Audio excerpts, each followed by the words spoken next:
Monster Hunter Stories is a game that flips the script and asks the simple question: what if, instead of hunting monsters, you actually get to fight beside them? And so you end up with this fun, charming looking turn-based RPG that is all about hatching monsters from the eggs you collect, or monsties as they are called in this game, and leveling them up, unlocking new skills to become more powerful. It's a very simple yet rewarding gameplay formula that I first experienced with Monster Hunter Stories 2, which I absolutely loved. So when Jono from Capcom offered me a code for Monster Hunter Stories 1 so that I could share with you my honest impressions of the game, I was absolutely stoked since I was a huge fan of the sequel but never had a chance to try out the original. So with that being said, hello everyone, my name is Dark Hero and let's talk about Monster Hunter Stories. For starters, in case you don't know, this is essentially a remaster or an HD release of the original Monster Hunter Stories that came out in 2016 for the 3DS and was later ported to mobile. But now that it's releasing on PC and consoles in June for just $30, a lot of Monster Hunter fans that just like myself had never played the first one will finally be able to. And I can tell you from the time that I have already put into the game, I'm having a blast with stories, though there are a couple of concerns, but maybe I'm getting ahead of myself. In terms of actual new content, the game will feature all the DLC content that was previously exclusive to Japan, so now you'll be able to have your own Rajang or the iconic Elder Dragons.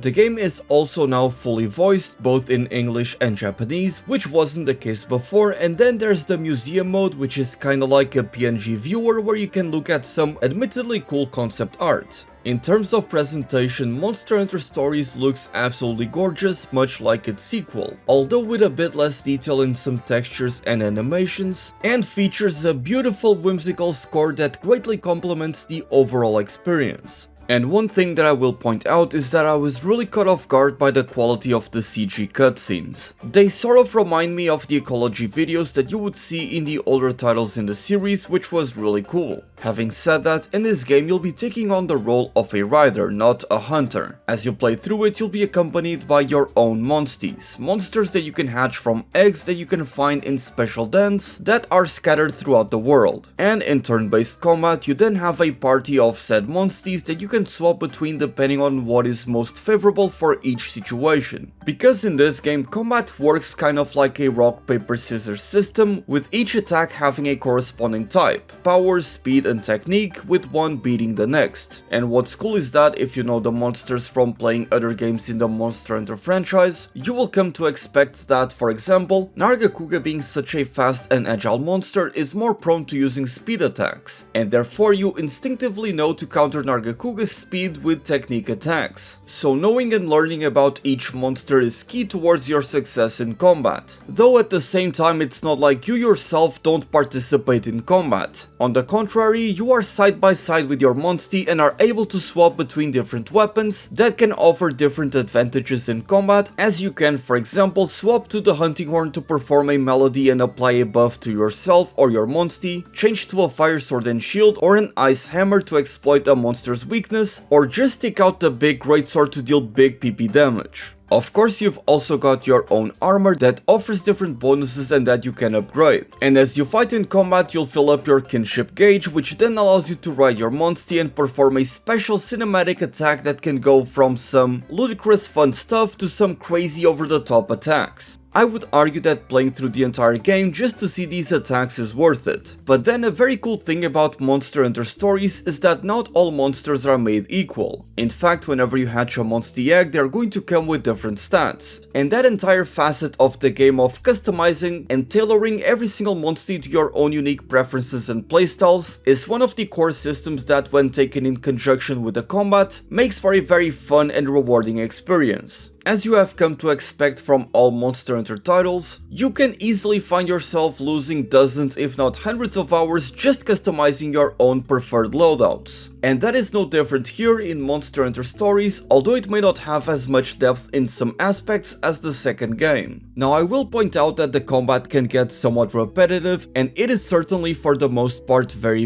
easy. I think that goes hand in hand with the story, where it really isn't anything mature. In fact, I would go as far as to say that the storytelling in Monster Hunter Stories is as subtle as a brick. It's not really nuanced in any way, though it can lead to some cool moments, so just enjoy the ride and have fun with the game. After all, we're Monster Hunter players, so we're used to having games with little to no story, and they can still end up being our favorite games of all time. I know that is the case for me, but along your playthrough you're going to find a couple of systems that are going to keep your game from feeling too boring or repetitive. For one, there will be a bunch of simple subquests that you can pick up, and you'll be able to complete them as you normally play the game, so that is a very nice form of progression that you get sideways. Additionally, there are these special quests that you can take on that are going to be much more elaborate, and they can lead to some cool things. There's also some collectible poogies that you can find scattered throughout the world, so if you are a collectionist, that can serve as a distraction for you. And let's not ignore the fact that there is PvP in this game, which means that you'll be able to take your team of fully well-built monsties and fight against another player in real time, and that can be a lot of fun.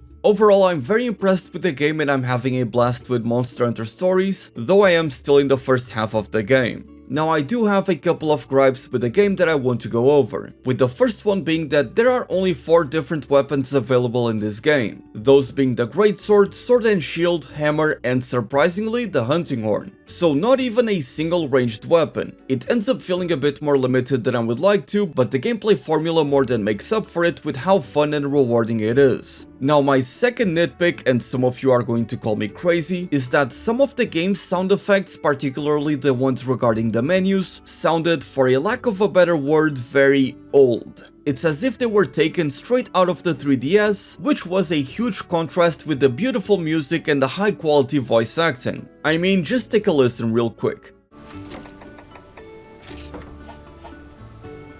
It's a very minor nitpick in an otherwise phenomenal game, but one that I am constantly being reminded of as I play the game. Now, ultimately, I do want to say this. From my experience, and again keep in mind that I have not finished the game, I do believe that Monster Hunter Stories 2 is better than this one, which you would expect since it is the sequel. But I know that some people watching may not have played the second one and are debating which one to pick first. And even though the story of the first game and the second one are slightly related and there are a few recurring characters in those two games, I personally don't feel like you have to play the first one in order to play the second one. And so if you were to point a bogan to my head and ask which one would I rather play, I would always recommend the second one. And again, Monster Hunter Stories 1 is a phenomenal game that I'm having a blast with, and I'm very glad that Capcom finally decided to release it outside of the 3DS and the mobile platforms. With that being said, let me know if you guys are excited for Monster Hunter Stories 1. Did you play it when it originally released on the 3DS, or like me, you have played the second one and were interested in this one? If you guys are interested, I may make more videos on this game, so let me know in the comment section below. And just in case I did not make it clear, no, this video is not sponsored, Capcom did not pay me for it, but they did provide a game code which I do need to disclose. With that being said, thank you all so much for watching, my name is Dark Hero, and as always, happy hunting!